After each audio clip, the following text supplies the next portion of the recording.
देखिए, अखिलेश यादव, पूर्व मुख्यमंत्री अखिलेश यादव ने कहा कि उत्तर प्रदेश मुख्यमंत्री आवास के नीचे एक शिवलिंग है, उसकी भी खुदाई होनी चाहिए।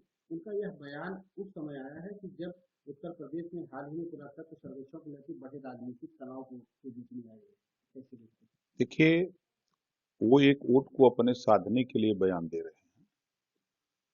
उनको ये भय सता रहा है कि कहीं मुसलमान हमारे साथ से खिसक न जाए। इस नाते ये इस तरह के अनर्गल बयान उनके आ रहे हैं।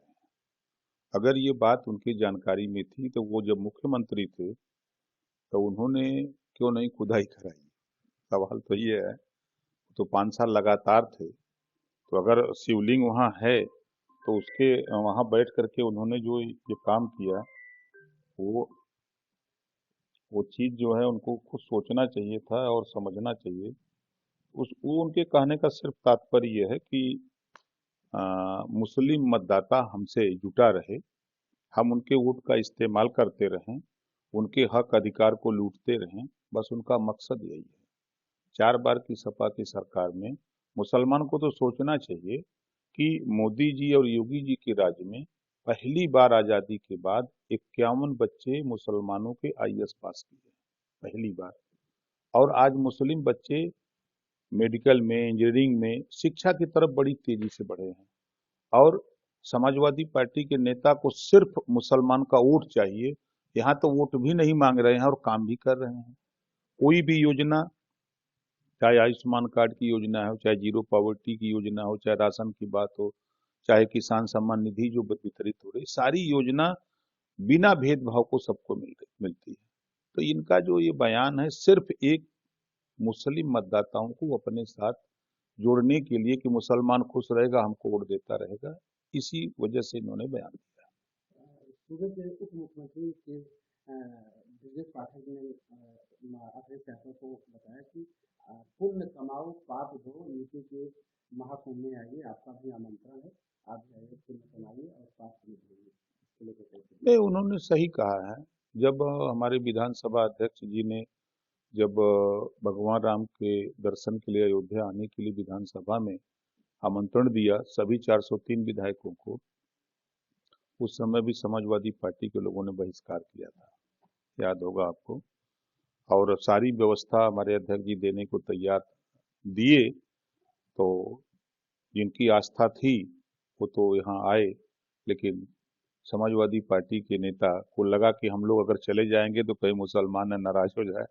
वो इस नाते वो हमेशा एक वोट को अपने पाले में रखने के लिए, लेकिन उनको ये नहीं पता है कि एक बड़ा वोट उससे 48%, जिसको अति पिछड़ा वोट कहते हैं, जिसको उन्होंने समाजवादी पार्टी ने 4 बार सरकार में धोखा दिया। सामाजिक न्याय समिति की रिपोर्ट लागू करने के लिए सुप्रीम कोर्ट ने 3 सितंबर 2013 को कहा कि 27% आरक्षण, कुछ जातियां उसका लाभ उठा रहे, इसको बांट करके सभी जातियों को दिया जाए। तो वो ध्यान में नहीं आता है। और सिर्फ उनके दिमाग में एक भरा हुआ है कि हमारी कम्युनिटी है, मुसलमान को हम घेरे रहेंगे तो सत्ता पा जाएंगे। ये असंभव बात है। हैं? लेकिन ये महाकुंभ की तैयारी कर रही है, ऐसा रहेगा महाकुंभ कितना की दौड़ बता सकते हैं? देखिए, महाकुंभ को लेकर के केंद्र और प्रदेश सरकार दोनों कटिबद्ध है। जिम्मेदारी प्रदेश सरकार की है व्यवस्थित उसको निपटाना। लोग बाहर से आवें और स्नान करें, दर्शन करें और सकुशल वापस जाएं। और इस काम में प्रदेश सरकार के सभी मिनिस्टर दूसरे स्टेटों में उनको भेजा गया, मुख्यमंत्री से मिलने के लिए, आमंत्रण देने के लिए, राज्यपाल को आमंत्रण देने के लिए, और वहाँ रोड शो करके लोगों को ये बताने के लिए कि एक महाकुंभ प्रयागराज में होने जा रहा है, आप सादर आमंत्रित हैं। अब 2 तारीख को हम भी जा रहे हैं सिक्किम, वहाँ मुख्यमंत्री को निमंत्रण देने और राज्यपाल महोदय को निमंत्रण देने। फिर वहाँ रोड शो करके फिर हम लोग आएंगे। तो पूरे देश में तैयारी हो रही है कुंभ की, और भव्य और दिव्य कुंभ होगा जो न भूतो न भविष्य हो, इस तरह का होगा। कुंभ को लेकर समाजवादी पार्टी के सभी पदाधिकारी या राष्ट्रीय अध्यक्ष बात उठाते हैं। वहीं उनकी सरकार ने कुंभ की जिम्मेदारी आजम खां को दे दी है। इस घटना को लेकर बड़ी देखिए, उनकी आस्था के प्रति अगर चिंता होती तो अयोध्या भगवान राम के दर्शन करने आते। स्पीकर महोदय के बात को इग्नोर नहीं करते। अब अगर उनकी आस्था के प्रति बात होती तो वो अपनी सरकार में देख लें कि का कुकृत्य हुआ था, कितने लोगों की घटनाएं हुई। और पिछली बार जो कुंभ सरकार ने कराया था, सकुशल लोग आए, सकुशल लोग गए।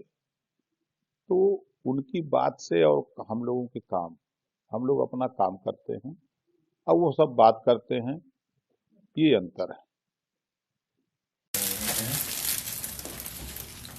राजाराम से वो राम मंदिर लीजिए, राम मंदिर को